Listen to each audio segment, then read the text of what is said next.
निम्नलिखित में किस प्रकार के दोष के कारण क्रिस्टल के घनत्व में कमी है? बता दो इसका राइट आंसर शॉर्ट की दोष। बहुत बढ़िया, तो ये तो बहुत आसान सा सवाल था, है ना।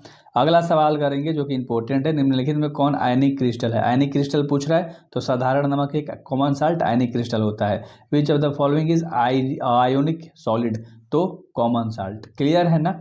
देखो इतना बार बोल दूंगा ना, इतना प्यार से बोल दूंगा ना कि आप कहोगे यार ऐसा चैनल नहीं देखा था। किस कोटि की अभिक्रिया के लिए वेग तथा वेग स्थिरांक की इकाई समान होती है? तो शून्य के लिए शून्य। ए नंबर का ऑप्शन सही है, ए नंबर का ऑप्शन सही है। और अगला सवाल करेंगे 4 नंबर। किसी धातु की प्रतिक्रिया करने का दर निर्भर करता है? तो निर्भर करता है सक्रिय भार पर। डी नंबर का ऑप्शन सही है, एक्टिव वेट। एक्टिव वेट, ठीक है, ध्यान से देख लेना। अगला सवाल, स्पेन में फ्यूल सेल को दूसरे शक्ति उत्पादन की तुलना में श्रेष्ठकर माना गया है। श्रेष्ठकर या होना चाहिए था, श्रेष्ठकर माना गया है। तो प्रदूषण मुक्त। क्या माना गया है? प्रदूषण मुक्त। बी नंबर ऑप्शन तुम्हारा सही है। देखो अभी तक हम लोगों ने टोटल इतने सवाल किए ना, कितना सही है आपका, आप खुद से सोचो कैसी तैयारी है। अच्छे से लग जाओ, 3 से 4 अगर घंटे अच्छे से ऑब्जेक्टिव देख लिया ना, फोड़ दोगे। ध्यान से देख लो। निम्नलिखित में कौन, ध्यान से ये सवाल देखना, निम्नलिखित में कौन ऑक्साइड धातु की तरह विद्युतीय गुण दर्शाता है? तो इसका राइट आंसर हो जाएगा CrO2। डी नंबर का ऑप्शन सही है, CrO2, ठीक है ना।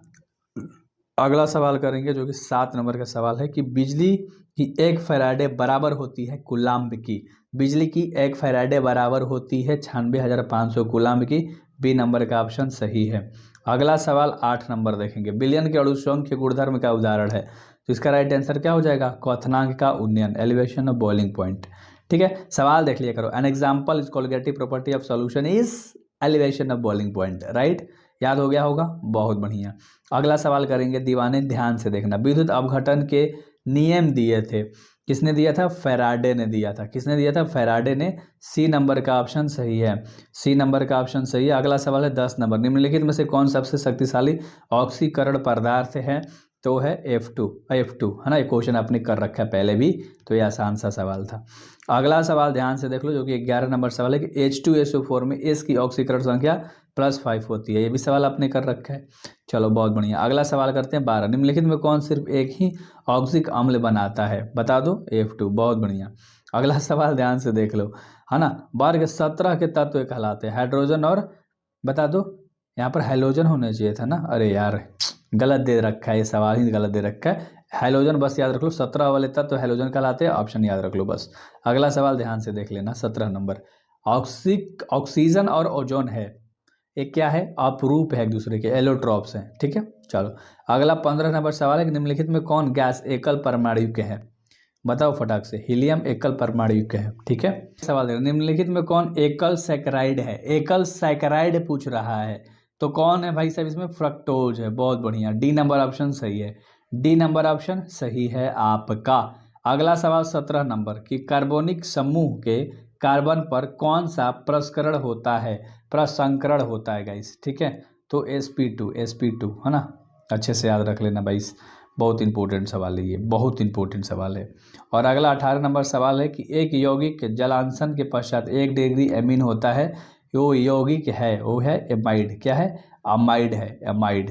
और अगला सवाल है 19 नंबर का कि बेंजीन का सरल सूत्र, बेंजीन का सरल सूत्र होता है C6H6, ठीक है। मुझे पता है भाई, मुझे पता है कि आप लोग इस वीडियो को पूरा देख के और खुश हो जाओगे। CONH2 को कहा जाता है, CONH2 को कहा जाता है एमिडो ग्रुप। ए नंबर का ऑप्शन सही है, एमिडो ग्रुप कहा जाता है, एमिडो ग्रुप, ठीक है। अगला सवाल है जो कि 21 है कि पॉलीथीन एक बहुलक है, पॉलीथीन एक बहुलक है एथीन का, एथीन का। बी नंबर का ऑप्शन सही है, एथीन का, याद रख लेना। और अगला सवाल है कि बीकेलाइट है, बीकेलाइट क्या है? ताप दृढ़ बहुलक है ना। डी नंबर ऑप्शन सही है, डी नंबर ऑप्शन सही है। और अगला सवाल है 23 नंबर कि ब्यून एस में एस का अर्थ है, ब्यून एस में एस का अर्थ है वो क्या है? अस्टाइरिन है। क्या है? अस्टाइरिन है, अस्टाइरिन है, ठीक है। चलो अगला सवाल है 24 नंबर कि प्रोटीन की हेलिकल संरचना निम्नलिखित में किसके द्वारा स्थायी होती है?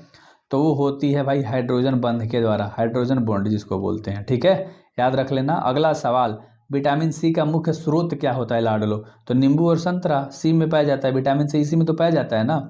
ए नंबर ऑप्शन याद रख लो। ठीक है, ऑप्शन देख के भी आपको कभी कभी चलना होगा। जिसमें दो अलग अलग धातु उपस्थित होते हैं वह अयस्क है, वह अयस्क क्या है, कॉपर पाइराइड है ना। डी नंबर का ऑप्शन सही है, डी नंबर का ऑप्शन सही है। और अगला 27 नंबर का सवाल है कि कह रहा है कि पाइरोलूसाइट निम्नलिखित में किसका अयस्क है, तो 27 का ऑप्शन नंबर क्या होगा, बी होगा, मैग्नीज। क्या होगा, मैग्नीज होगा, बी नंबर का ऑप्शन सही है। अगला सवाल 28 नंबर कि गैंग का फ्लास्क मिलकर बनाता है, गैंग का फ्लास्क मिलकर स्लैग बनाता है, क्या बनाता है, स्लैग बनाता है। और अगला सवाल है कि स्पेल्टर है, स्पेल्टर जो होता है वो अशुद्ध जिंक होता है ना, स्पेल्टर क्या होता है, अशुद्ध जिंक होता है।